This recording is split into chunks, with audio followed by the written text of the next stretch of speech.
একদিন সন্ধ্যার সময় মনীন্দ্র প্রভাকর মায়ের কাছে গেছেন। মাকুর ছেলের মৃত্যুতে মায়ের মন বিষণ্ণ। তাহারই কথা হচ্ছে। মা বলছেন, সে বলতো, ফুল লাল করেছে কে? আমি বলতুম, ঠাকুর করেছেন। কেন? তিনি পড়বেন বলে, শরতের খুব লাগবে। সর্বদা কোলে করত, যদিও তার পায়ে ব্যথা। কোলে বসে বলতো, তোমার মা কোথায়? শরৎ মাকুকে দেখিয়ে বলতো, এই যে আমার মা। ছেলে বলতো, তোমার মা স্কুল বাড়িতে গেছে। ওই সময় রাধুর অসুখের জন্য মা তাহাকে নিয়ে কিছুদিন নিবেদিতা স্কুল বোর্ডিংয়ে ছিলেন। উদ্বোধনের বাড়িতে গোলমাল রাধুর সহ্য হতো না। মনীন্দ্র বলছেন, অক্ষয়ের মৃত্যুতেও ঠাকুরের খুব কষ্ট হয়েছিল। মা অমনি বলছেন, তিনি বলেছিলেন গামছা যেমন মোচড় দেয় তেমনি হয়েছিল।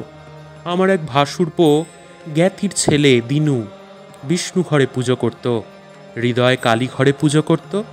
দিনু যশোদা নাচাতো তোমায় বলে নীলমণি এইসব গান ঠাকুরকে শোনাতো। তার কলেরা হয়েছিল। মনীন্দ্র জিজ্ঞেস করছেন, আপনি তখন দক্ষিণেশ্বরে ছিলেন? মা বলছেন, হ্যাঁ, আমি নহবতে ছিলাম। ঠাকুরের পায়ের ধুলো, আমার পায়ের ধুলো, মা কালীর স্নান জল দিয়েছিলাম। তা বাঁচল না, মারা গেল। ঠাকুরের খুব কষ্ট হয়েছিল। আমার ছোট ভাই এন্ট্রান্স পাশ করেছিল, বেশ লেখাপড়া শিখছিল, ডাক্তারি পড়ছিল। নরেনের সঙ্গে দেখা করতে গেলে নরেন বলেছিল, মার এমন ভাই আছে? সব তো চালকলা বাঁধা বামুন। নরেন বললে, পেটের ভিতর ফোঁড়া হবে, তোমাকে তা কাটতে হবে। যোগেন এর পরবার খরচ যোগাবে। যোগেন মারা গেল। রাখাল 40 টাকার বই কিনে দিয়েছিল। রাখাল শরৎ তার সঙ্গে একসঙ্গে তাস খেলত।